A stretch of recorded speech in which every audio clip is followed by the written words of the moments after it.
الله الرحمن الرحيم قل لا أسألكم عليه أجرا إلا المودة في القربى صدق الله العظيم. قال الله تبارك وتعالى في شان حبيبه مخبرا وآمرا إن الله وملائكته يصلون على النبي يا أيها الذين آمنوا صلوا عليه وسلموا تسليما. اللهم صل وسلم وبارك على سيدنا ومولانا محمد معدن الجود والكرم وعلى آله وصحبه وبارك وسلم صلاة وسلاما عليك يا سيدي يا رسول الله وعلى آلك وأصحابك يا سيدي يا حبيب الله. اللہ جل مجدہ الکریم کی حمد و ثنا آقا نامدار سید العالمین رحمت للعالمین شفیع معظم نور مجسم صاحب وجہ تخلیق کائنات حضرت محمد مصطفیٰ صلی اللہ تعالی علیہ وسلم کی بارگاہ اقدس میں ہدیہ تبریک درود و سلام کی صورت میں پیش کرنے کے بعد انتہائی عزتوں کے لائق سامعین ذی وقار ثنا خانان مصطفیٰ صلی اللہ تعالی علیہ وسلم محترم ملک ممتاز الرحمن صاحب اور آپ کے صاحبزادگان، آج کی یہ محفل بارگاہ سیدنا امام علی مقام علیہ السلام میں اپنا خراج پیش کرنے کے لیے ہے. تو یہ سعادت بھی کسی کسی کو نصیب ہوتی ہے، اور یہ جو تشریف لاتے ہیں یا محافل کا انعقاد کرتے ہیں یا جہاں کہیں بھی جو ہے وہ کسی صورت میں بھی کسی انداز میں بھی کرتے ہیں، وہ یقیناً ثمر ہے مصطفیٰ کریم علیہ السلام کی دعا کا. اس لیے کہ اللہ کے رسول صلی اللہ تعالی علیہ وسلم نے دعا فرمائی تھی جب شہزادے چھوٹے چھوٹے تھے نا، تو ویسے اولاد اور پھر اولاد کی آگے اولاد ہو وہ زیادہ پیاری ہوتی ہے. فطرتاً انسان کی فطرت میں اللہ تعالیٰ نے یہ ڈال دیا ہے. تو مصطفیٰ کریم علیہ السلام تو اپنی ساری امت کے ساتھ بے پناہ محبت کرنے والے ہیں، بے پناہ محبت فرمانے والے، اور اس کی بہت ساری مثالیں ہیں. وقت نہیں ہے میں حضور کی جو محبت ہے اور امت کے ساتھ وہ بتاتا، بس مختصر وقت میں جو آل بیت اطہار کی محبت ہے اس کے متعلق کہ اللہ کے رسول صلی اللہ تعالی علیہ وسلم چھوٹے چھوٹے شہزادے اپنے پاس ہیں، بٹھائے ہوئے ہیں، اور جبرائیل امین آ کر کے بارگاہ مصطفیٰ کریم علیہ السلام میں یہ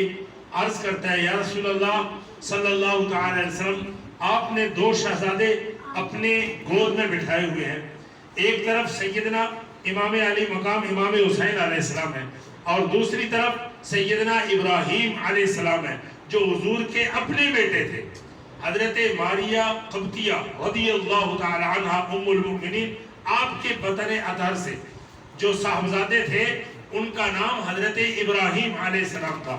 دونوں شہزادے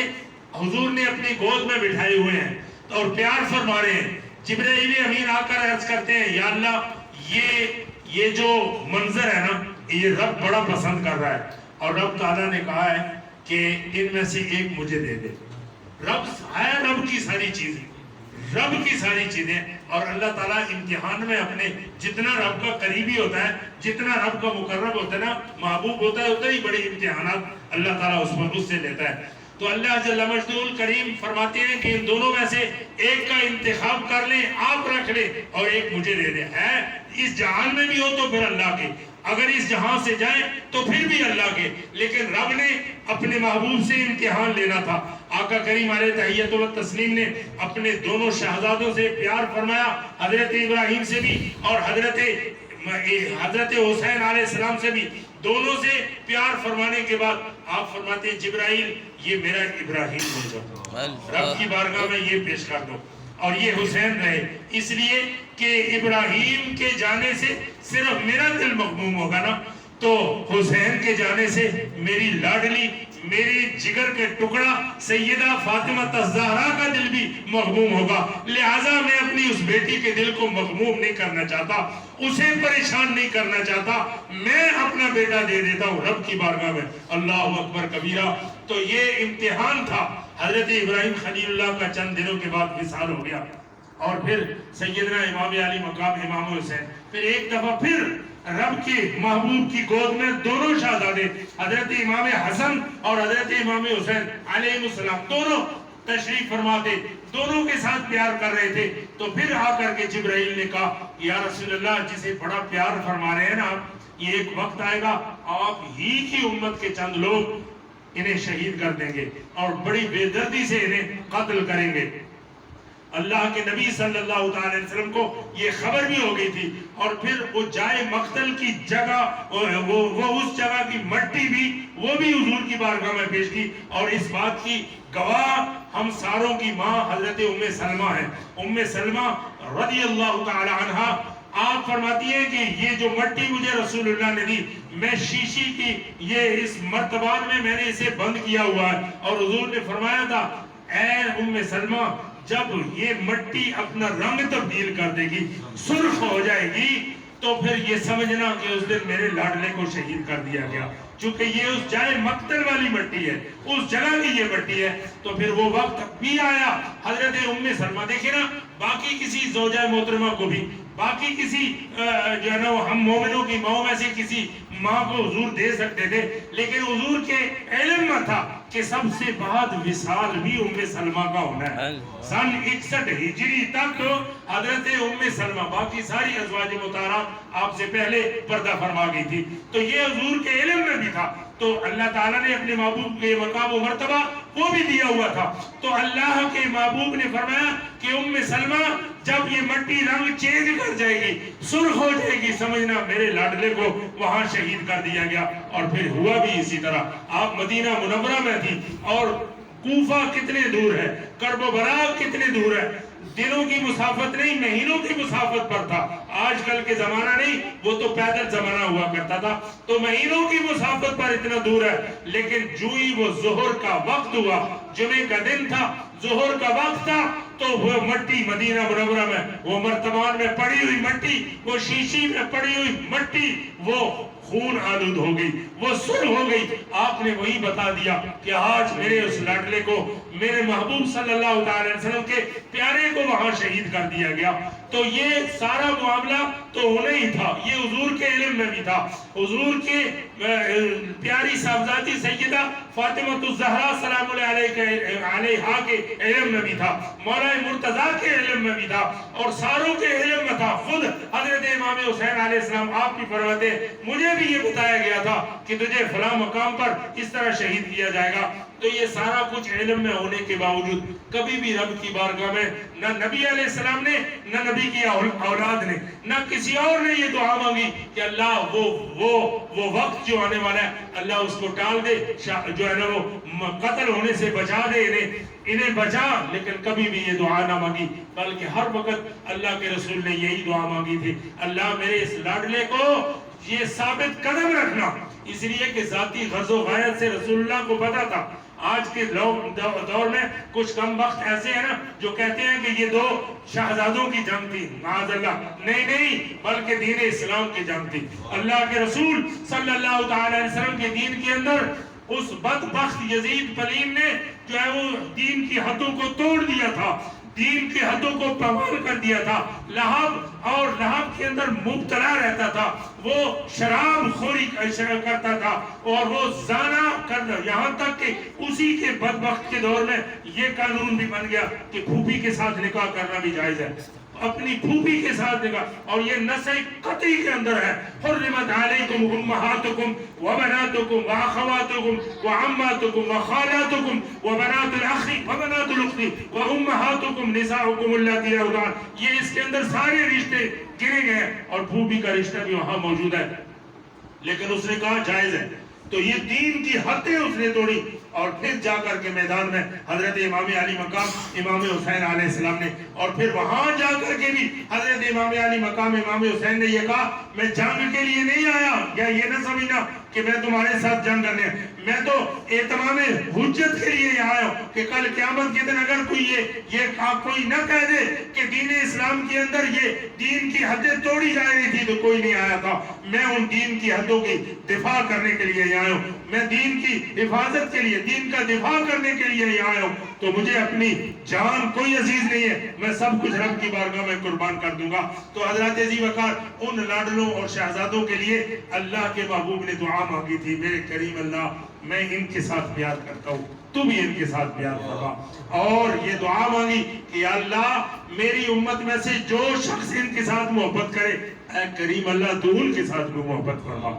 اور اسی کو قرآن پاک کے اندر یہ فرمایا ہے نا, یہ رب کا کلام ہے, یہ رب کا کلام ہے. رب کہتا ہے کہ محبوب ان لوگوں کو کہہ دے اللہ کے علم میں تو سب کچھ ہے نا, رب سے تو کوئی چیز, رب تو ساری کائنات کا خالق و مالک کو تخلیق کرنے والا, سب کچھ جانتا ہے رب تعالیٰ, سب کچھ رب نے ہی بنایا ہے. تو اللہ رب العالمین نے یہ کہا کہ محبوب ان سے کہہ دے یہ دین اسلام کی جو دولت تم تک میں نے پہنچائی, یہ رب کی وحدانیت کی معرفت تم تک پہنچائی, یہ دین اسلام پہنچایا, یہ قرآن تم تک پہنچا, رحمان کا پتہ میں نے تمہیں بتایا, اس کا بدلہ میں تم سے کچھ نہیں مانگتا. لا اسألکم علیہ اجرا, میں کوئی سوال نہیں کرتا اس پر اجر, صرف ایک الا المودۃ فی القربى, صرف اور صرف وقت کہ میری آل کے ساتھ مودت اختیار ہے. یہ محبت سے بھی اگلا درجہ ہے, محبت بڑھتی چلی جاتی ہے. محبت, یہ دانشور لوگ کہتے ہیں نا, محبت جو ہوتی ہے نا یہ کسی موقع پر نفرت میں بھی تبدیل ہو جاتی ہے, یعنی امکانات کے اندر ہے, لیکن جو مودت ہے نا اس کے اندر اضافہ ہی ہوتا چلا جاتا ہے, اور یہ نفرت میں تبدیل نہیں ہوتی, یہ اسی طرح رہتی ہے. اسی لیے تو اللہ نے کہا کہ اے محبوب انہیں کہہ دو میری آل کے ساتھ مودت کرو. تو محبت کا معنی ایک یہ بھی ہوتا ہے کہ کسی وقت یہ وہ نفرت میں بھی تبدیل ہو جائے, کوئی ایسا ہو جائے. محبت کرنے والے جو بھی محبت کرنے والے ہوتے ہیں, کوئی بات ان کو آپس میں کسی کی جو ہے نا وہ پسند نہ آئے, کوئی ایسا معاملہ ہو جائے تو وہ ایک دوسرے کے دشمن بھی بن جاتے ہیں. لیکن مودت وہ چیز ہے کہ اس کے اندر محبت بڑھتی چلی جا رہی ہے, بڑھتی چلی جاتی ہے, اس میں نفرت نہیں آتی, اس میں کوئی نفرت. اس لیے اللہ نے کہا کہ میرے محبوب کی آل کے ساتھ مودت کرو. اور جو مودت کرتا ہے نا اہل بیت اطہار کے ساتھ مودت صحابہ کرام نے کر کے بتا دیا.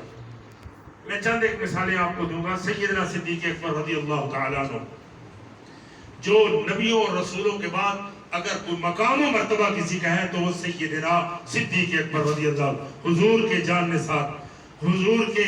غار کے یار, حضور کے آج مزار کے بھی یار ہیں. کل قیامت کے دن اللہ کے نبی نے فرمایا سب سے پہلے میں اٹھوں گا, میرے بعد صدیق اٹھے گا. وہ اتنا بڑا مقام و مرتبہ ہے صدیق اکبر کا. اور جب صدیق اکبر منصب خلافت پر فائز تھے, حضرت امام حسن مجتبی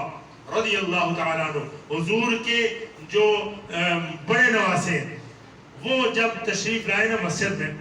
تو صدیق اکبر رضی اللہ تعالیٰ عنہ نے یہ منظر دیکھا تھا کہ حضور علیہ الصلوۃ والتسلیم اپنے اس لاڈلے کو اٹھا کر دونوں کاندھوں پہ بٹھاتے,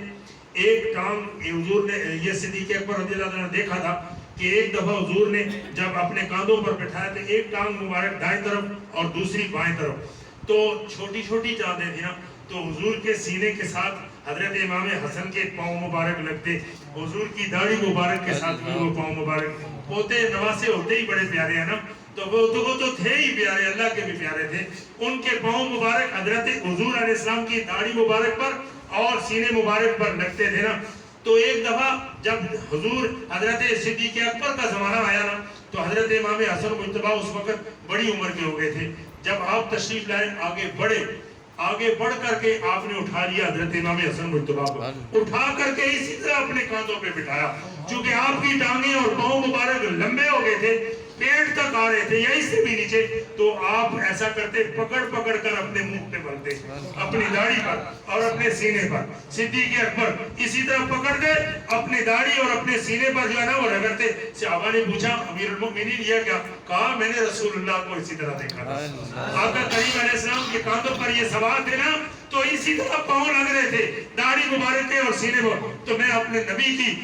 سنت کو بھی زندہ کر رہا ہوں اور محبت کا اظہار بھی کر رہا ہوں سارے لوگوں کے سامنے، کہ کوئی یہ نہ کہے کہ حضور کی آل کے ساتھ محبت نہیں ہے، محبت ہے بلکہ مودت ہے۔ اور اسی طرح بڑا مشہور واقعہ سیدنا فاروق اعظم رضی اللہ تعالیٰ عنہ کا،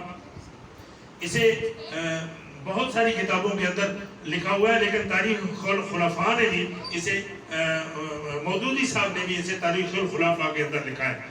ہم تو مانتے ہیں نا سارے لوگ، ان لوگوں نے بھی اپنی کتابوں کے اندر ہی کہتے ہیں کہ اسی طرح دونوں شہزادے، حضرت امام حسن کی یہ بھی بات ہے، حضرت امام حسن اور حضرت عبداللہ جو فاروق اعظم رضی اللہ تعالیٰ عنہ کے صاحبزادے تھے، ہم عمر تھے اور زمانہ بھی حضرت فاروق اعظم کا خلافت کا زمانہ تھا۔ حضور کے بعد سیدنا صدیق اکبر اور آپ کے بعد حضرت فاروق اعظم کی خلافت کا زمانہ۔ اس زمانے میں کیا ہوا کہ بس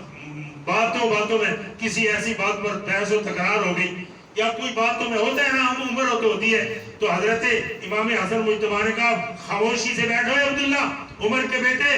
تو ہمارے غلاموں میں، ہمارا غلام ہے۔ کہا میں غلام ہوں، میں امیر المؤمنین کا بیٹا ہوں، کیا کریں؟ کہا جس کو تو امیر المؤمنین کہہ رہا ہے وہ بھی ہمارا غلام ہے۔ جب یہ بات سنی گئی تو اس زمانے میں غلام کا جو کنسپٹ ہوا کرتا تھا وہ آج کے زمانے میں ہم مثال نہیں دیتے، بالکل زر خرید چیز، جو مطلب ہے اس سے کام لیا، دل کیا تو اسے کھانا دیا، یا نہیں، اجرت تو ہوا ہی کرتی تھی نا غلام کی اجرت وہ ملکیت سے ہوا کرتا تھا۔ تو غلام جو ہے نا، وہ غلام اس زمانے میں جس کو کہا جائے وہ برا مناتا تھا، اور پھر غلام بھی اس کو کہا جائے جو باپ دادا تھے آزاد ہی نہیں ہو بلکہ رئیس ہو، جو بڑے خاندان سے تعلق رکھتے ہو۔ اور پھر اس زمانے میں حضرت فاروق اعظم جو ہے نا وہ سلطنت اسلام کی کتنی بڑی سلطنت جو 36,000 مربع میل پر ہے، اس کے وہ جو ہے نا وہ امیر تھے، تو ان کا بیٹا انہیں کہا جائے۔ انہیں کہا اس وقت جب بحث ہوئی نا، تو یہ بھی اللہ تعالیٰ نے ان کو بھی ادب دیا ہوا تھا نا، انہوں نے ان کے ساتھ، حالانکہ چاہتے تو وہیں جھگڑا بھی ہو جاتا یا کوئی ایسی، لیکن نہیں، اس بات کا کہا کہ میں اپنے ابا جان سے کہوں گا، جا کر اپنے ابا جان سے شکایت لگائی۔ تو جب یہ کہا نا کہ مجھے یہ کہا، اچھا یہ بات کہی انہوں نے، ہاں، تو بیٹا سمجھنے لگا شاید یہ چونکہ وقت کے امیر ہیں اس وقت، آج کل کا ایک تھانے دار یا محلے کا کوئی بڑا ہو تو وہی مان نہیں ہوتا، وزیر اعظم یا کسی وزیر کی بات ہی چھوڑ دینا، تو سیدنا صدیق اکبر پر تو یہ ساری دنیا کے وزیر اور یہ صدور اور یہ وزراء اعظم ان کے قدموں پر قربان، اتنی بڑی سلطنت تھی، آج تک اتنی بڑی سلطنت نہیں ہوئی۔ تو اس کے امیر تھے جن سے شیطان بھی ڈرتا تھا، جن سے شیطان بھی بھاگتا تھا ڈر کے، وہ فاروق اعظم رضی اللہ تعالیٰ عنہ۔ جب انہوں نے کہی تو بیٹے سمجھنے لگے کہ شاید اب سزا دیں گے انہیں تعزیرات کے تحت یا کوئی اس طرح بھی، تو انہوں نے کہا اچھا ایسا کرو، اس بات کا کوئی گواہ ہے؟ عرض کرنے ابا جان گواہ تو کوئی نہیں ہے۔ فرمایا پھر ایک اور طریقہ اختیار کرو، میں بتاتا ہوں تمہیں، یہ تاریخ الخلفاء کے اندر ہے، مودودی صاحب نے لکھا ہے، کہتے ہیں کہ ایسا کرو لکھوا لو ان سے، تو پھر جب تحریر ہوتی ہے نا اس پر گواہی کی ضرورت نہیں ہوتی، ویسے کوئی بات بھی ہونا تو اس کے لیے کوئی گواہ ہوتا ہے، گواہ، تو وہ سمجھتے کہ واقعی آپ دل گئے ہیں کہ آپ ضرور انہیں صدا مل، پھر وہ گئے طریقے سے، کسی بہانے سے، عقل سے، جو جس طرح بھی کہا جی آپ نے یہ کہا تھا، اگر یہ بات آپ کہتے ہیں تو آپ ہمیں لکھ کے دیں، اور سیدنا امام حسن نے کہا لاؤ کاغذ قلم، میں لکھ کے دیتا ہوں، اے عبداللہ تو بھی ہمارا غلام، اور تیرا باپ عمر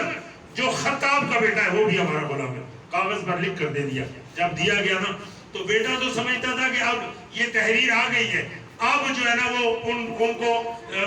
کے جو ہے نا ان کی باس پرس کی جائے گی، سزا دی جائے گی، لیکن انہیں کیا پتا تھا کہ فاروق اعظم کے دل کے اندر کتنی محبت ہے حضور کی آل کی۔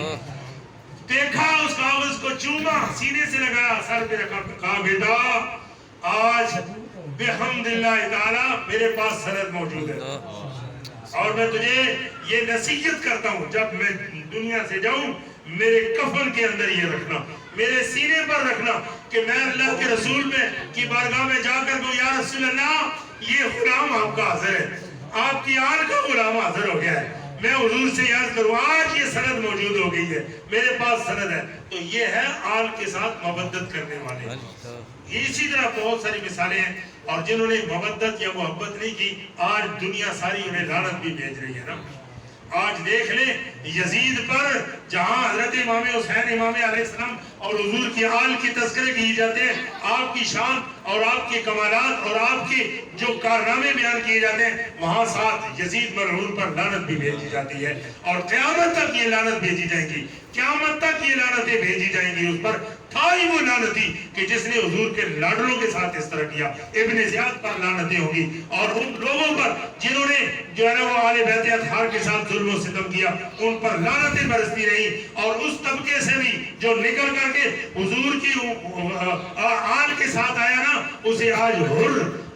رضی اللہ تعالیٰ عنہ کہا جاتا ہے، اور سیدنا حر کہا جاتا ہے۔ جو چند لمحے ادھر تھا اور پھر طائب ہو کے ادھر آیا نا، تو آج اسے بھی پیار سے بلایا جاتا ہے۔ تو جو آل کے ساتھ محبت کرتے ہیں نا، وہ اللہ کے پسندیدہ لوگ ہیں۔ اللہ کے رسول کا فرمان ہے، میرے کریم اللہ جو میری آل کے ساتھ محبت فرمائے، یا اللہ تو ان سے محبت فرما،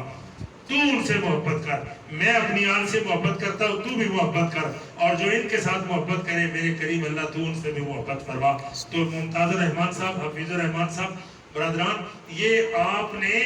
اللہ کے رسول صلی اللہ علیہ وسلم کی دعا کا جو ثمر ہے وہ سامنے دکھایا ہے۔ تو اللہ تعالیٰ یہ آل کی محبت اور مودت ہمیشہ ہمیں نصیب فرمائے، اور ساتھ ساتھ اللہ تعالیٰ اپنے محبوب کے اصحاب کبار کا بھی ادب و احترام کرنے کی توفیق نصیب فرمائے۔ خوش قسمت لوگ ہیں اہل سنت و جماعت، اہل سنت خوش قسمت ہے۔